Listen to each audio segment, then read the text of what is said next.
안녕하세요 여러분, 캐나다에서 재활치료를 하고 있는 엘리시아입니다.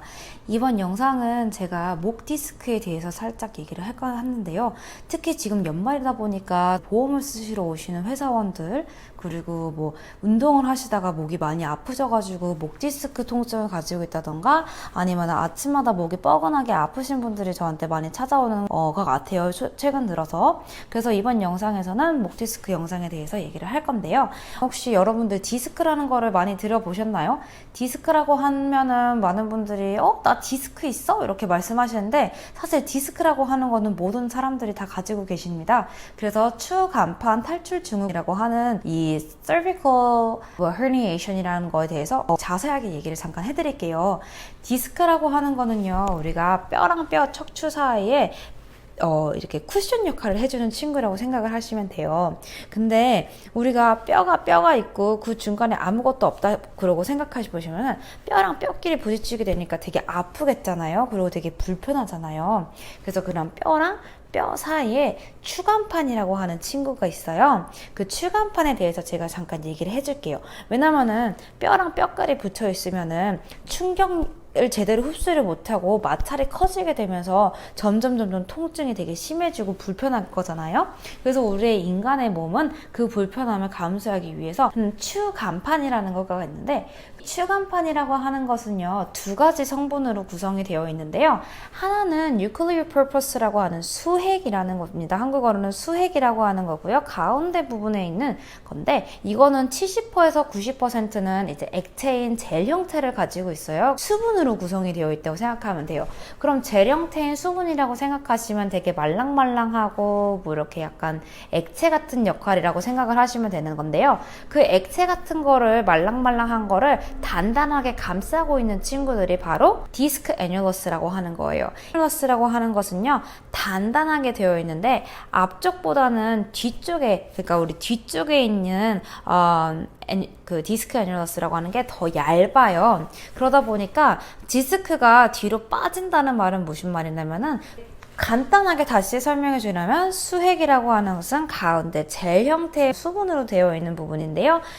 그거를 감싸고 있는 섬유륜이라고 하는 애뉴러스라고 하는 거가 뒤쪽 부분이 약하기 때문에 수핵이 뒤로 잘 빠져나가게 되는 거예요. 그 이유는 이 디스크라고 하는 추간판에 데미지가 오기 때문이에요. 자, 원인은 간단하게 네 가지로 나오는데요. 첫 번째는 나이. 20살 후반에서 30살에서 50대, 뭐 30대에서 50대 사이에 이 디스크 헤르니에이션이 되게 많이 생기는데요. 나이가 들면 나이가 들수록 우리가 자세가 이렇게 밑에를 바라보고 있고, 목을 되게 많이 밑으로 뭐 컴퓨터 하거나 뭐 핸드폰 하거나 이렇게 되면서 점점 하중이 목 뒤로 오게 되면서, 나이가 들면서 그 근육들을 많이 사용하고 데미지가 더 많이 오게 되면서 척추에 있는 추간판에 무리가 되게 되면서 수액이 뒤로 빠지게 돼서 디스크가 일어날 수도 있고요. 두 번째는 제네릭. 부모님들이라든지 유전적으로 디스크가 있으신 분들은 자식들도 디스크가 있으실 수도 있고요. 세 번째는 무브먼트에 되는 건데요. 헬스장에서 무거운 리프팅을 하신다던가, 자세를 목을 많이 밑으로 내리신 상태에서 운동을 많이 하신다던가, 아니면 빠른 스피드로 목을 돌리시다가 척추의 트위스트 무브먼트 때문에 큰 데미지가 오신다던가, 이런 경우가 있었을 때 디스크에 있는 수액이 뒤로 빠져나가가지고 또 디스크 헤르니에이션이 생길 가능성도 있고요. 네 번째는 트라우마 때문인데, 예를 들면은 교통사고 환자라던가, 뭐 낙상, 떨어지는 사고를 당하신 분들이라든지, 위플래시처럼 목에 큰 충격을 받았을 때 수액이 뒤로, 데미지가 들어와서 수액이 뒤로 빠졌을 때 섬유륜을 삐져나와가지고 신경계를 이렇게 누르는 현상으로 디스크 헤르니에이션이 생길 수도 있다고 말을 해요. 그래서 총 사실 원인은 너무나도 많아요. 이게 뭐 무조건 이것 때문이다, 그래서 확정 질 수는 없지만 이렇게 크게 네 가지로 원인들이 나눠지고 있어요. 일단 제가 집중적으로 말씀해 드릴 거는요, 경추라고 하는 목에 있는 스파인을 얘기를 할 건데요. 우리 경추라고 하는 거는요, 1번부터 7번까지가 있어요. 목에 있는 뼈는 1번은 손가락으로 잡히지는 않아요. 그 2번부터 손가락으로 좀 느낌이 오는데요. 2번, 3번, 4번, 5번, 6번, 7번까지 목뼈가 있다고 생각을 하시면 돼요. 대체적으로 디스크는요, 4번, 5번, 5번, 6번, 7번, T1번입니다. T는 또라스기고요. 중추 쪽을 말하는 거고요. 일단 C7에서 T1은 목 밑으로 내려탔을 때 위로 쭉 올렸을 때 제일 크게 있는 뼈가 바로 C7에서 T1 그 뼈 쪽이거든요. 치료를 할 때 목에 있는 스파인 경추부터 딱 봤었을 때 어느 뼈가 더 뒤로 나와져 있는지 디스크를 확인을 하면서 들어가는데요. 4번, 5번이 고장나신 분들은요. 넘니스 팅글링, 저리거나 찌릿찌릿한 손바닥의 느낌이 없을 수도 있어요. 5번, 6번이 안 좋으신 분들은 6번에 있는 널브 루트가 데미지가 눌리신 건데요. 이두근하고 위스트에 데미지가 많이 오실 가능성이 높아요. 그래서 대체적으로 5번하고 6번이 제일 흔한 디스크 자리 중에 하나라고도 생각하시면 되고 6번하고 7번 자리는요. 7번 루트가 컴프레션이 되는 경우고요. 삼두근과 가운데 손가락까지 저림 현상이 일어나는 게 바로 6번, 7번이 다쳤을 때 많이 생기는 통증이고요.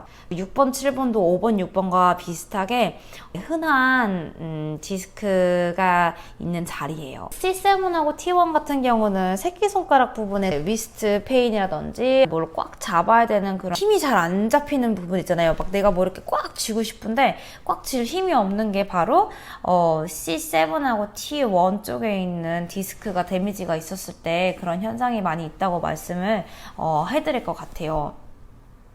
간단하게 얘기를 다시 한번 얘기해 주시다면은 4번에서 5번이 안 좋으실 때는요. 5번에 있는 널브 루트가 눌린 경우고요. 목 뒤라든지 아니면 어깨 위쪽에 통증이 수발이 되는데 이분들은 손저림 현상은 별로 없어요. 5번하고 6번 그리고 6번하고 7번은 손저림 현상이 유발할 수도 있는데요. 이거 되게 커먼한 디스크 현상 중에 또 하나예요. 몇 번에서 몇 번이 되게 안 좋으신지 또 알고 계시면 좋으실 것 같고 몇 번에서 몇 번이 안 좋으면은 어디가 더 아프시고 어디가 더 안 좋은지를 조금 아셔야지 나중에 재활 운동을 하든지 아니면 치료를 받으실 때 내가 몇 번을 더 집중해서 받아야 되는지를 알게 되시면 좋을 것 같아요. 목 디스크의 치료 방법에 대해서 얘기를 잠깐 해드릴 건데요. 악화 요인들을 정말 최대한 안 하시는 게 제일 좋아요. 특히 거북목이라든지 일자목처럼 앞으로 이렇게 컴퓨터 하실 때 앞으로 이렇게 하시는 이런 거 목이 더 많은 하중을 받게 되고 목에 더 많은 무게를 받게 돼가지고 목이 더 앞으로 더 나가게 되고 이렇게 숙이고 있는 거 많이 하시는 분들 있잖아요. 이거 진짜 이제부터는 절대 계속 하지 마세요. 스마트폰 보신다고 이렇게 스마트폰 보면서 장시간 고개를 숙이고 있는 자세를 하신다던가 아니면은 누워서 목이 꺾인 상태로 책을 본다던가 TV를 보신다던가 이런 거 하면은 또 엄청 안 좋으시고 높은 베개 사용해가지고 베개 막 이만큼 높게 하시면은 목이 이렇게 앞으로 돼서 주무시잖아요. 그것도 잘게 피해 주셔야 되고 그게 악화 요인 중에 또 하나고요. 그리고 목에 충격을 또 많이 주는 그런 운동들은 피하시는 게 좋고요. 운동 같은 거 하실 때 뭐 체스트 프레스를 하든지 벤치 프레스를 하든지 운동하실 때 목을 앞으로 내놓는 것들은 많이 안 하시는 게 좋아요. 특히 제일 많이 이제 하면 안 되는 것 중에 하나는요. 폼롤러로 목 마사지 하는 거 어쨌든 간에 턱이 가슴 쪽으로 당기는 것들을 절대 많이 안 하시는 게 좋아요.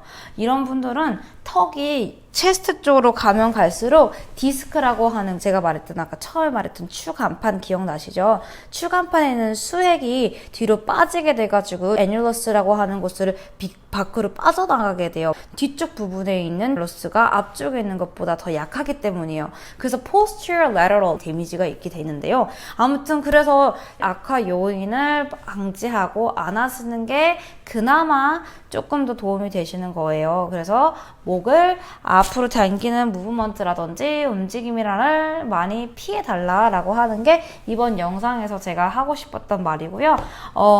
제일 중요한 거는 어떻게 우리가 자세를 교정을 하시고 데일리 리빙을 어떻게 해 나가느냐가 제일 중요해요. 지금부터라도 목 자세 잘 고치시고요. 마사지 도수치료 이런 거 꾸준히 받으시면서요. 그런 거는 진짜 시간 낭비, 돈 낭비가 아니에요. 통증을 유발하고 계속 그 심한 통증을 가지고 있는 것보다 나이가 어리시고 고치실 수 있을 때 빨리빨리 치료를 해서 고치시기 바랍니다.